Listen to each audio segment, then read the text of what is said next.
So, hi. So we're live, and I'm here with Sky, and he's going to talk about the 5 taboo things that HoloLens 2 developers don't want to talk about. And I'll give the floor to him right away and let him do the presentation. So I'll have. Okay. So hello everyone, I'm Sky Joe, and today I would like to talk to you about the 5 taboo things that HoloLens 2 developers don't want to talk about.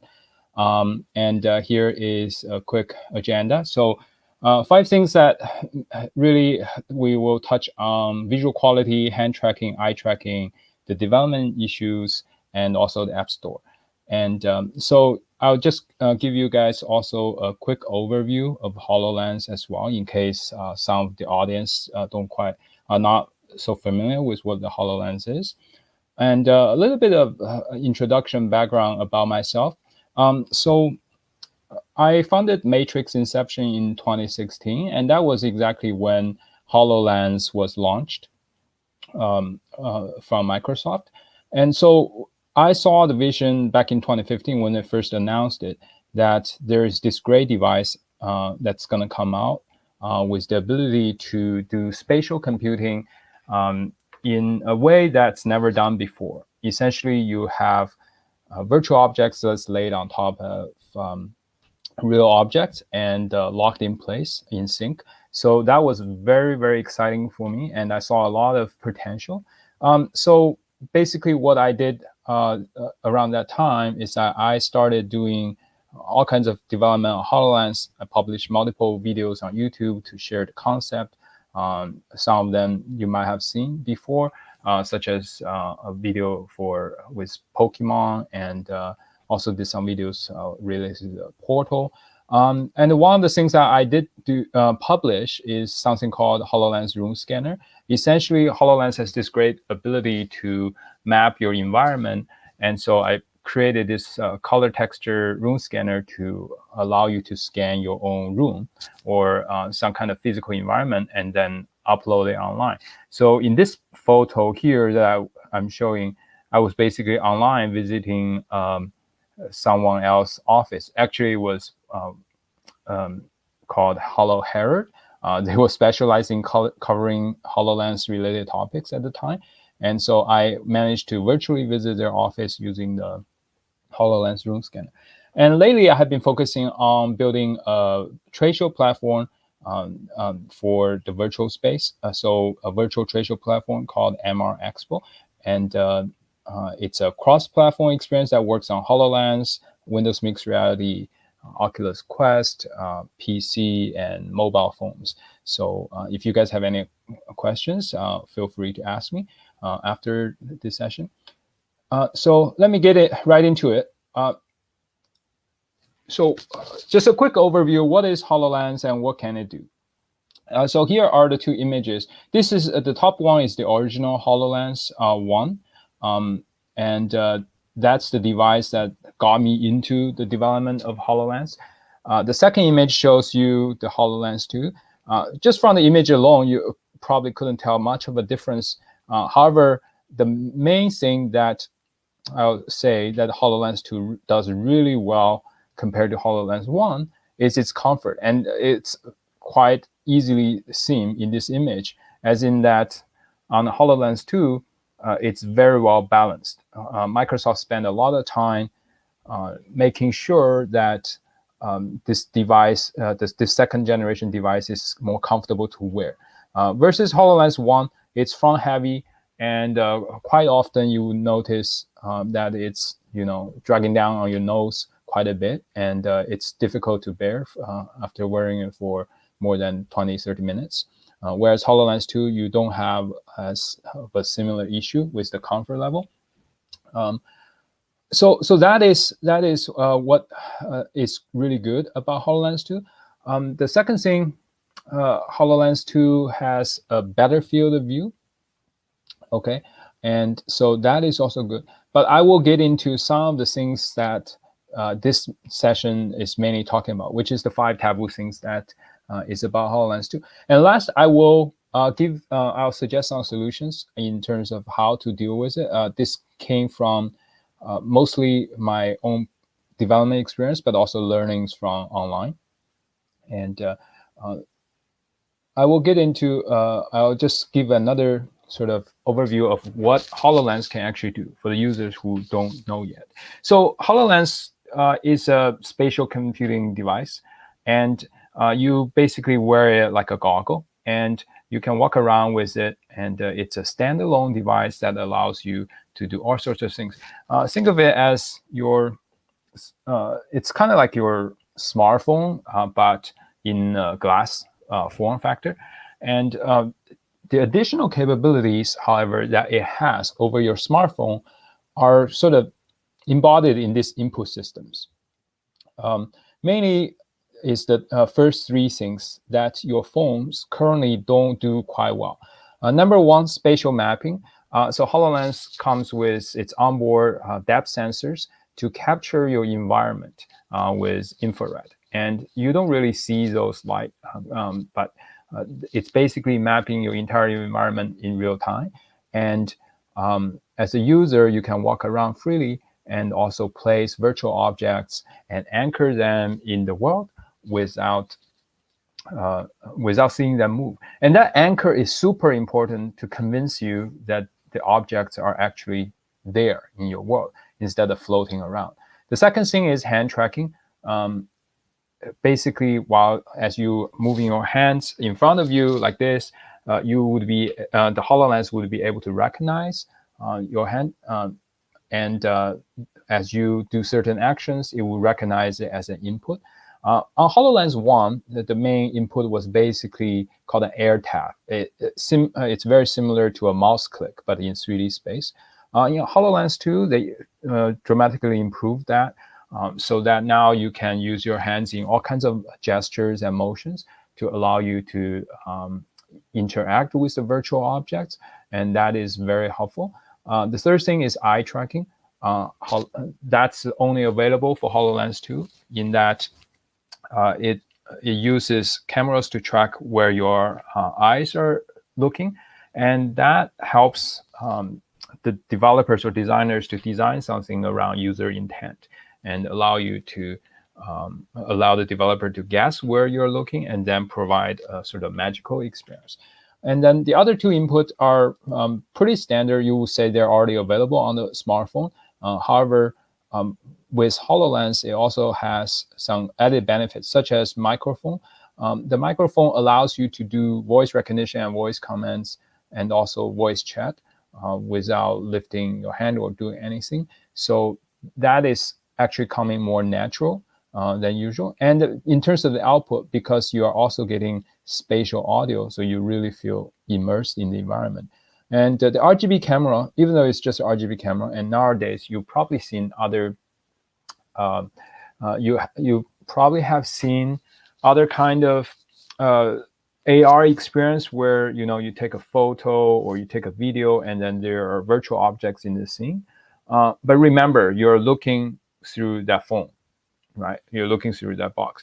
Whereas here, when you used RGB camera to do a mixed reality capture, you are capturing sort of like the virtual, the real environment, like the real things that you are seeing through your eyes. But because your eyes are also at the same time seeing some of those holograms, so HoloLens can actually record those as well. So it's more of a mixed reality capture. So I hope that gives you a quick background of what HoloLens can do. Next, I want to get into sort of the 5 taboo things that, as a HoloLens 2 developer, I really noticed as compared to HoloLens 1. So the first thing is visual quality. And this has been sort of an issue that Microsoft at first didn't want to acknowledge, and then eventually did acknowledge, is on its visual quality. However, I am telling you how I feel, and based on my personal experience, and I can tell you that HoloLens 2 visual quality is worse than HoloLens 1, unfortunately. So my experience were mainly in three areas. Number one, the coloring is very distorted, especially on white objects. They do not look white on on Hololens 2, and because I have played with Hololens 1 for almost 4 years, I guess more than 4 years, I have already got very used to the high quality visual display of Hololens 1. So when I switched to Hololens 2, the color is, just not correct. And that actually forced me to use some other color schemes so that, I'm not overly reliant on white objects. Number two is the image and text appear pixelated on HoloLens 2. And you'll be surprised to hear that, because supposedly HoloLens 2 actually have a higher density or higher resolution than HoloLens 1.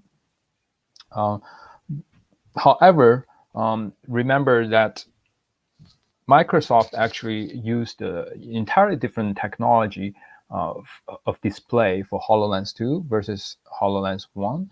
And that is essentially what is leading to this unfortunate result on the image quality.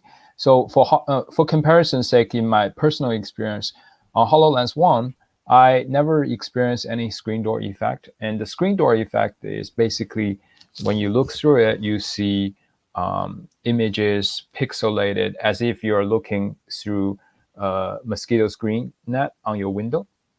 When you walk close to it, you will notice there's this sort of like a black grid in front of your face. And that is a pretty common issue in VR. HoloLens 1 was able to address it quite well, but unfortunately, it made a return on HoloLens 2. The third issue could be a manufacturing problem, or could just be I got a bad device. But at the bottom of the display, you will notice more jagged lines of artifacts, I shall say, in the HoloLens 2, and that really distorts the image near the bottom of the display and make it less bearable to look at. So for your information, a lot of the good analysis has already been done by this gentleman, Carl Gutek. And there is this first of his many articles that's on the HoloLens 2 display evaluation. So I encourage anyone who is interested, go check it out. On the next slide, I will show you some of his findings, and it's very telling as well. So on the left in the photo here, basically, if you compare the HoloLens 2 and HoloLens 1 here, I'm not sure about you in the audience, but on my screen, I can clearly see these text better than this text. Like this just looked blurry to me. And this also looked kind of blurry to me, even though it says 47 pixels per degree, whereas here at 41 pixels per degree, this look a lot sharper.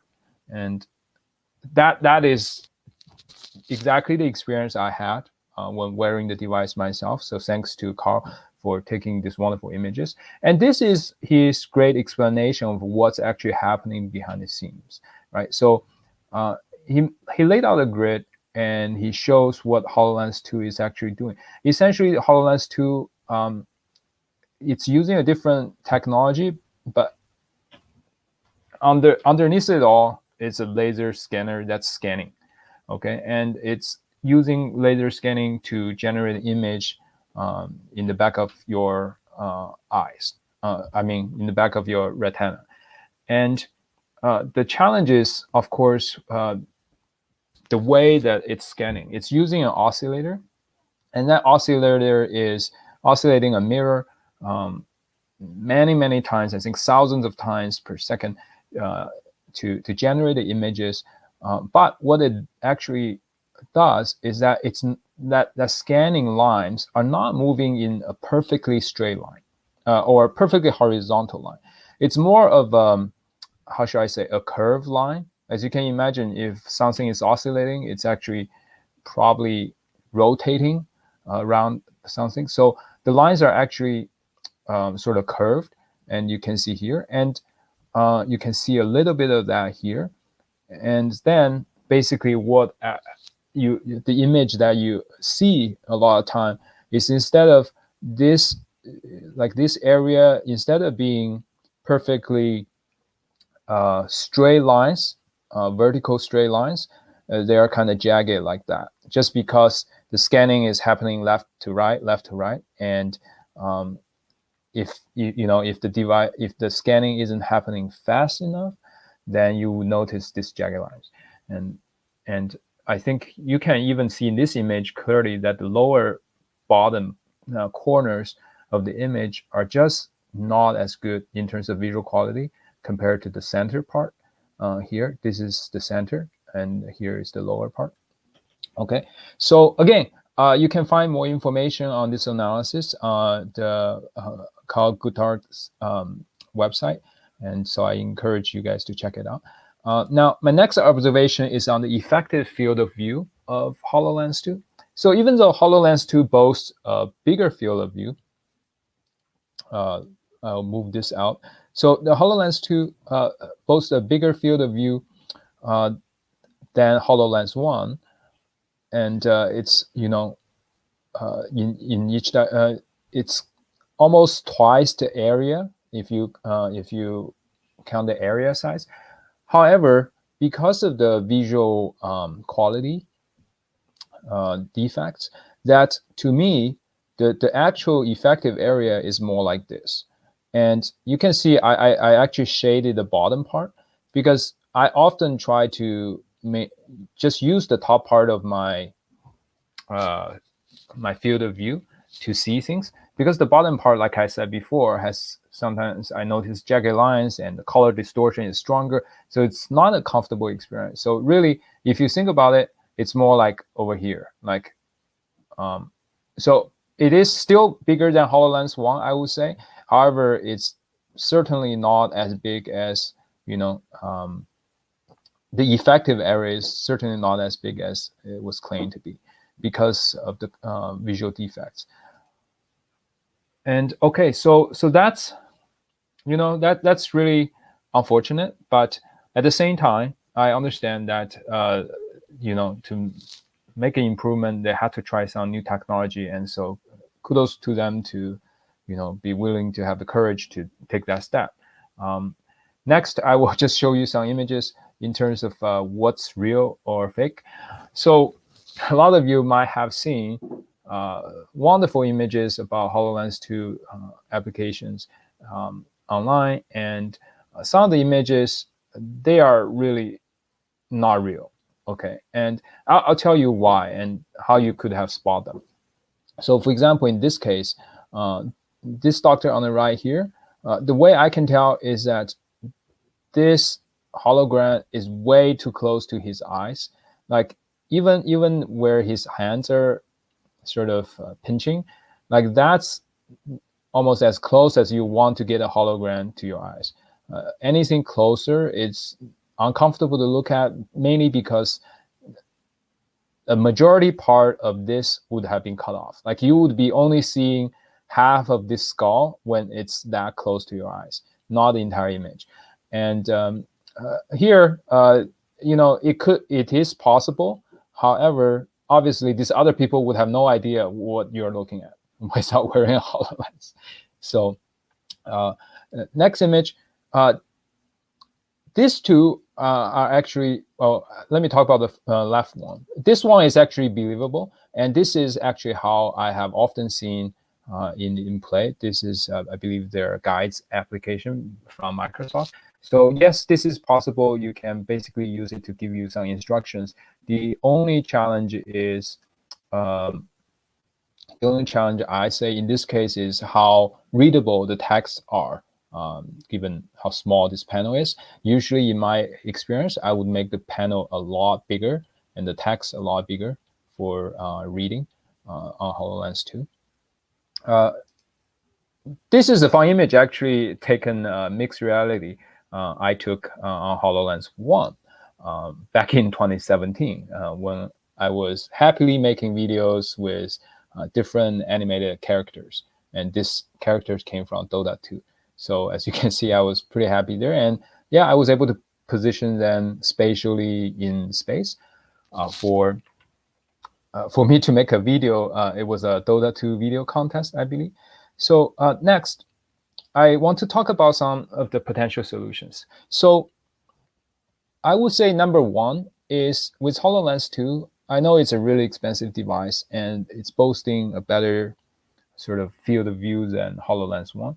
But really, as a developer, don't overhype the experience because your customers will likely require some kind of adjustment into their expectations. And that happened to me as well. Over time, I started to sort of visually ignore some of the discomfort. And that could be a challenge for you as a developer. You have to really think hard about how about your customers. When they are looking at it the first time, they wouldn't be naturally or subconsciously ignoring those visual defects. And so therefore, you really need to design your things to be easy to look at. And so that comes to my next point. Gray is your new friend. Luckily, MRTK actually, Microsoft provides their mixed reality toolkit. In there, you can easily adjust the color scheme to gray, and that is actually very useful. I'll show you in a video in a few slides how good that can look.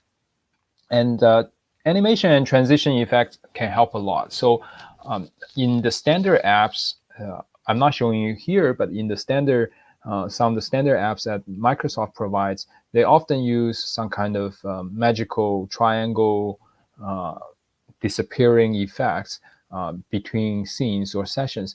And that does help a lot, right? In terms of convincing you, okay, this is just part of the experience instead of, oh, this white background doesn't look white. And that I think also just the simple movement of objects can help a lot. Next, I will talk about hand tracking. And here I have actually taken a video of hand tracking just to show you sort of what it looks like. Now, to warn you, unfortunately, the mixed reality capture on HoloLens 2 do not have the correct location syncing for between the virtual hands and the real hands when it's recorded in video format. So you will notice there is a little bit of offset here.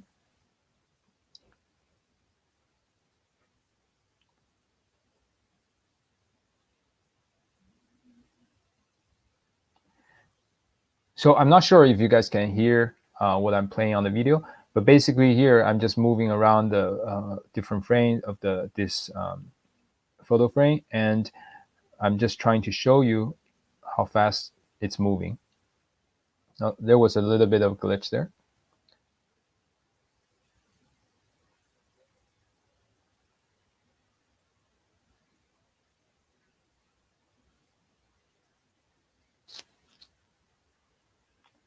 So this is actually one of the nice things that the MRTK offers is this very nice hand mesh. And I would highly recommend anyone developing for HoloLens 2 to turn this on at first, just to see, you know, how closely your hand is moving. And then once you understand sort of the delay and sort of the effect area of your hand, then you can design your buttons better to be, you know, more responsive, but also just more ready for your hand tracking movement and input. Okay.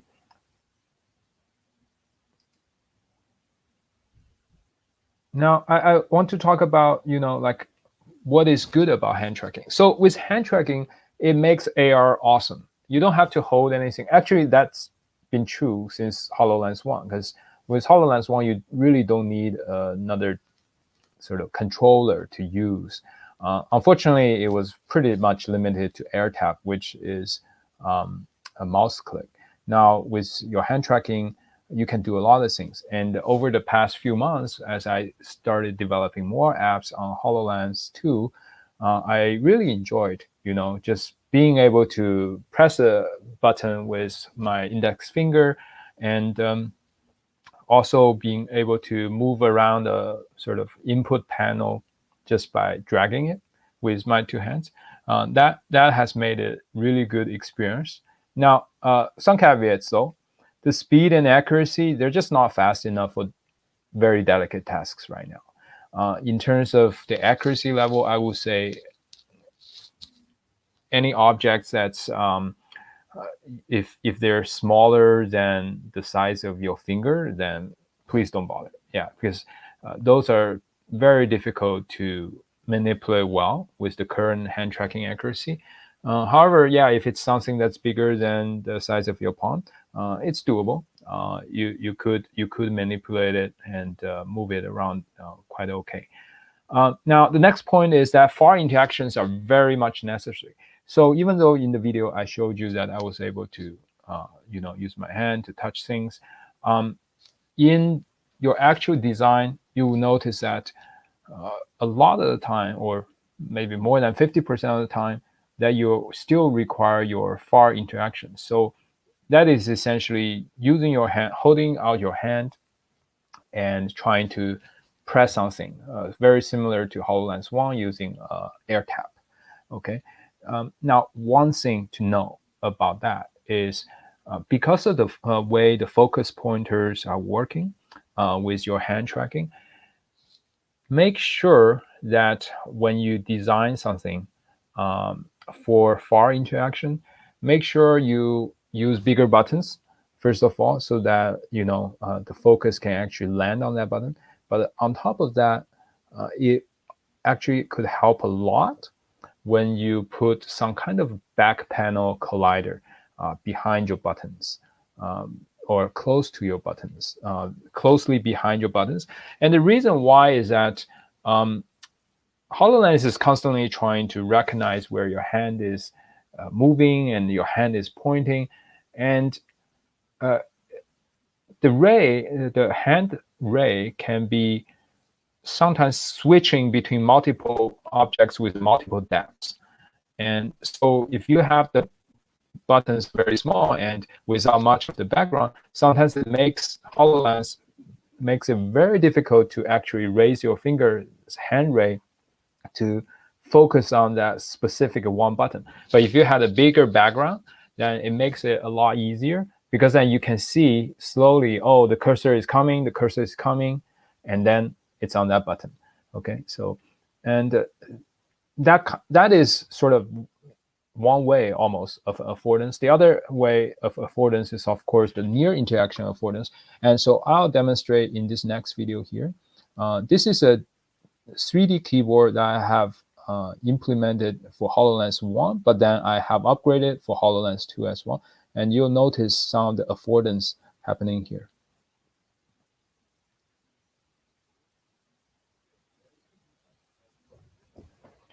So yeah, so in this case, I did choose, I continue to use the gray color scheme, and it looks great in this mixed reality video, but also very well on device, because I barely notice any color distortion.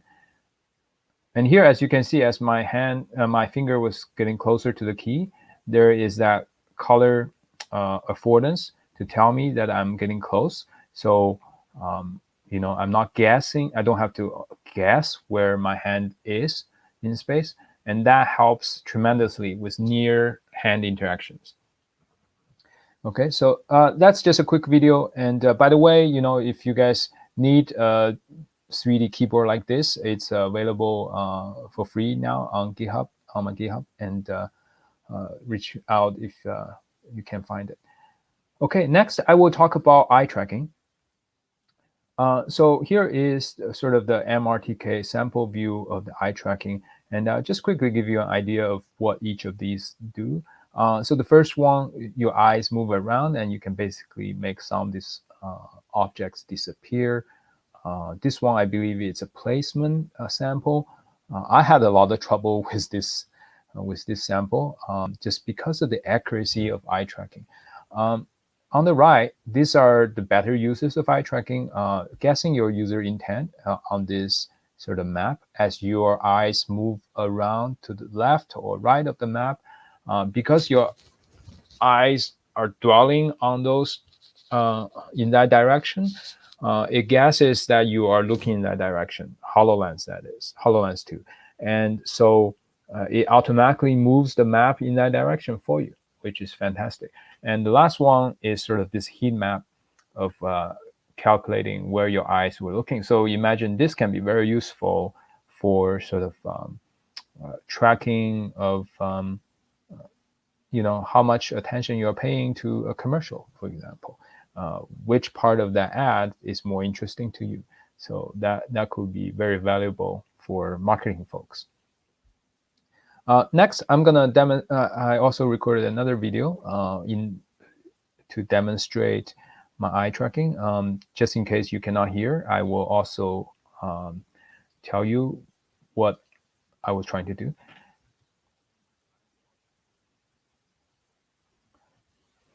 So here, the small cyan color ball represents where my eyes are looking. And so I'm just going corner by corner right here to show you basically how fast my eyes were looking. And so I look to the right here, and then I look to the bottom, and then the bottom left corner. So there, as you can see, it's not moving very fast. Whereas my eyes, when in reality, when I was looking at each of these corners, my eyes moved at least a few, at least 0.5 millisecond faster than the movement of the eye tracking. So what does this mean? I mean, in reality, when you actually, implement eye tracking, don't expect it to be very fast or use it for some fast interactions, such as, how should I, if you're implementing a first-person shooter game, you'll always miss. that's my expectation. Okay, unless you're shooting at, of course, a stationary object. But if you're shooting at some fast-moving thing, this isn't gonna work, because just simply the speed of you getting that eye tracking input is not fast enough for such sort of activities, in my opinion. Okay, and now, but what can you do? So like I talked about before, if I was just looking at this and trying to guess, of course, this image doesn't have too many points of interest, but if I wanted to guess whether I was looking at the image or looking at this light here, then that could be very useful, because, as I dwell on this image, you can calculate the time, the amount of time that my eyes spend looking in this direction, and then can use that to great effect. Next, I'll go over some of the development issues with HoloLens 2. And it's not purely just isolated to HoloLens 2. With the advent of HoloLens 2, MRTK2, which is the mixed reality toolkit version 2, was also introduced. And MRTK2 has some great benefit in the sense that they really try to eliminate the singleton pattern and allow different services to be run at runtime without, too much worry about the race condition. Now, it does have some downside. So it's profile based, and like I say, use the service provider locator pattern. It is in contrary to what Unity has been using for most of because as developers, we often a lot of us use Unity, and so that prefab structure no longer works so great with this service provider pattern, because you cannot just put all your scripts on a prefab and assume it will work. Instead, in your script, you have to call on different service providers at runtime to make it work. So it's dependent on that. On top of that, just you have to be very careful when you change your profiles in MRTK, in the sense that often I find this is what I find myself doing. I would create a new profile of MRTK, and I try to change one thing, but whoops, that one thing also need to be cloned and saved as a new one. And an example I think was the spatial mapping. I tried to create a new profile, and then I would have to save another one called spatial awareness system profile. I changed that one, and whoops, there's another one underneath called the spatial observer profile. So unless you save a new one for all three, guess what? You could accidentally change the profile, the original profile, which you didn't want to overwrite. And so just be very careful with that. Now, the third thing I wanted to talk about is documentation. I have been browsing the GitHub documentation on MRTK2 for a while now. And what I noticed is that it gives a great overview and background of what things can be done and cannot be done. But it really only scratched the surface. And that's been my challenge, is that often I notice that, I want to understand what's actually happening behind the scenes, or again, a great example is spatial awareness system, like how to, for example, create a minimap using the new MRTK2 code base. And until I really dug in deep into the code base, I realized, oh, there was this thing happening that's preventing me from getting the mesh. There is that code happening that's actually removing the mesh from the mesh I'm trying to copy or instantiate. And so then there is this anchor system that is, even after instantiating it, it might be positioning your objects away from where you want it to be positioned. And so all those things you would only be able to find out if you actually dig into the code. Unfortunately, those are not sort of exposed in the official documentation itself. And so, yeah, be ready to dig into the code. That's all I can, that's all I can say. Next, I'll also talk briefly just about the different versions and as developers, what you should watch out for. So MRTK versions, basically now the most, I guess, prevalent versions now are 2.4 and 2.5.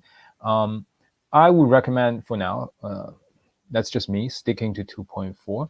2.5 was recently introduced, and it has this great MRTK class integration.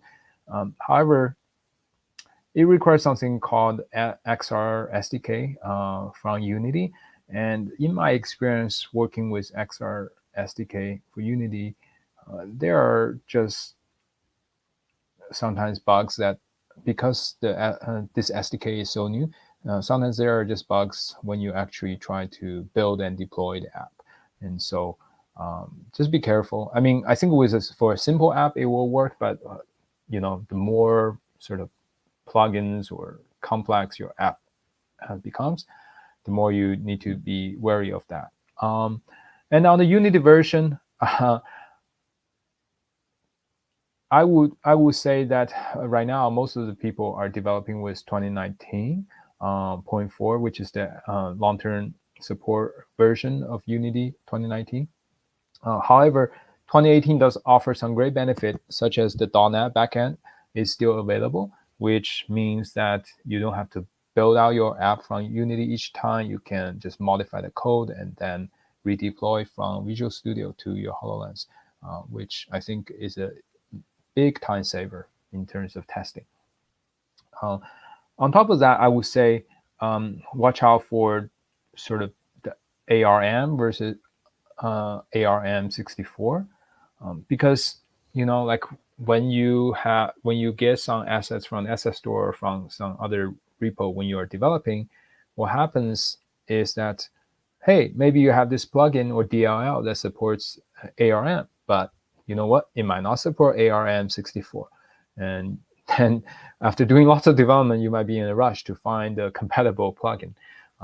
So that is something definitely to watch for. And as I said earlier, 2019.4 only supports IL2 CPP, and the build time is also noticeably longer sometimes. So just be aware of that. Other issues that requires attention as you develop for HoloLens or HoloLens 2 is, you have this UWP file storage system, which is different from the typical Windows file storage and requires a lot of um, thinking when you are thinking about async functions and how it works. A little bit different than the typical Unity coroutine development. So just be aware of that. And like I already mentioned, the plugin availability. And the last one is, something that is rare, but I did come across is the limitations on processors. And so in particular, I experienced a bug with the ARM64, where it says because it's not Intel, it doesn't support this kind of mid-phase operation. And so luckily I was able to find the workaround inside Unity for that bug. But it is, again, something that, changing between processors, something to watch out for. Lastly, I'll touch on the App Store. I wrote this article, a couple months ago, but I think it's still the case. HoloLens apps are so rare and they're hard to find. With HoloLens 2, I don't believe there are many apps introduced for HoloLens 2, unfortunately. And so when I visit the App Store, I find it pretty difficult to find exciting new app. And on top of that, I have been a developer for HoloLens for 4 years, and I have published some apps in Microsoft Store. What I could say is when I compared the user base or the download rate between my HoloLens apps and the Windows Mixed Reality apps, it's significantly smaller. And that just speaks to the fact of how many users actually have a device, right? It's a lot of it is driven by device availability. So really, my best recommendation is maybe that's not where the money is at, and maybe the best way to make a living in HoloLens development is target enterprise use cases, which is what I have been doing as well. So that really wraps up the talk I have for today. So thank you guys, and I'll open the floor for some questions. Thank you for that very detailed and very insight and honest talk about HoloLens 2 development. And I was wondering the last point that you touched upon on, of course, I mean, the devices are relatively rare out there yet. So, I mean, there's the bigger like purchases or something and the bigger contracts. But this will also need some time to take off to have development there. How do you see? Is there a different way to actually like approach development for the HoloLens in regards to actually being available for HoloLens 1 and 2 to have a bigger market there? I would say again. In terms of if you're really intent on publishing an app in the App Store to generate revenue, you might be able to do so, but because just the limited availability, and it's really not right now not a consumer app, so you cannot really easily make an app that's consumer oriented to make money. You could try with some sort of like, I think Room Scanner, for example, is a good example that I made. I mean, there are still people who wanting to use it, right? But in terms of, you really need to find a way to tie it into a real business need. That's what I say. So, for example, for Room Scanner is because I know there are people out there who want to scan a room and visualize it on the device and show it to some other people. So to me, it almost seems that it's easier if you are a developer, it might be actually better if you made an SDK that helps other people make app than right now publishing an app and hoping consumers will pick it up from the App Store. Now, alternatively, of course, you can do cross-platform play, which is what what I was working on the MR Expo is all about. So I still kept the compatibility with HoloLens because I just find that ability to walk around freely, and with that kind of also the audio is very good on HoloLens, so I really like that aspect. So you can do cross-platform development play, and Unity is actually quite capable in terms of supporting that. So I would really recommend going cross-platform. However, as in terms of building for the App Store itself, you really need to have a really good idea to generate enough money for your development effort. That's what I would say. Okay, and of course you can also just target enterprises and build apps that they actually need, right? Like, and I've been doing quite a bit of that. So yeah. And you also said that what do you think is the most interesting feature? I mean, in your talk you said hand tracking makes AR awesome, and so I guess it's also then the audio as well that you just said, but is the hand tracking is the main interaction, right? And so yeah. So okay. Maybe I should preface my statement about hand tracking is awesome. It is awesome as compared to HoloLens 1.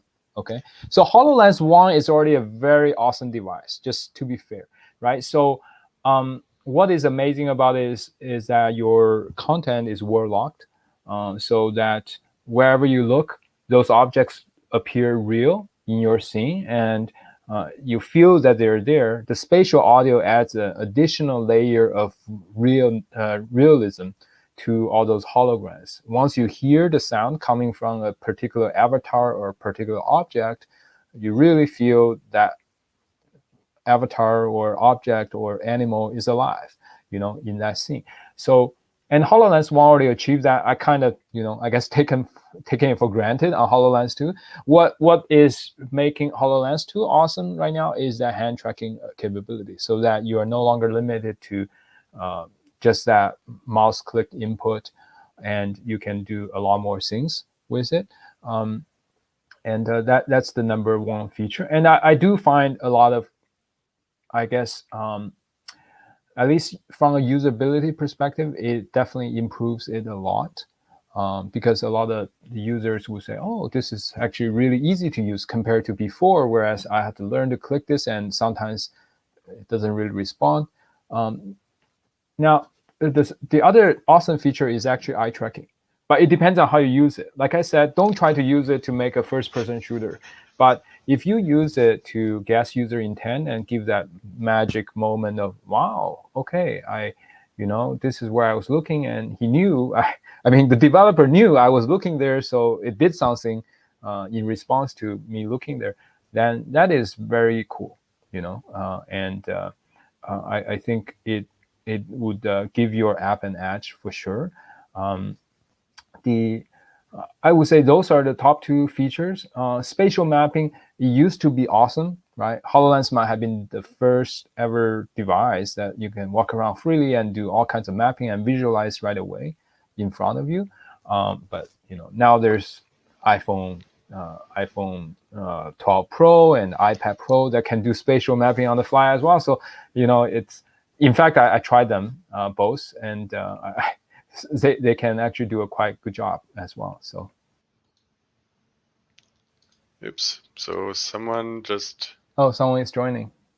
Yeah, I don't know. Someone just messed up a little bit of what we're okay. having here. So okay. Someone just entered our stream. I think it's also basically time for us to wrap up, and they probably clicked on a little. Let me know if you have any other questions. Yeah, I think that's about it. I also posted your GitHub link into the YouTube chat. And yeah, looking forward to seeing more of your projects and work out there. And great to have you. Okay, thank you so much, Martin, and thank you everyone for watching. Thank you. Take care. Bye. Bye for now.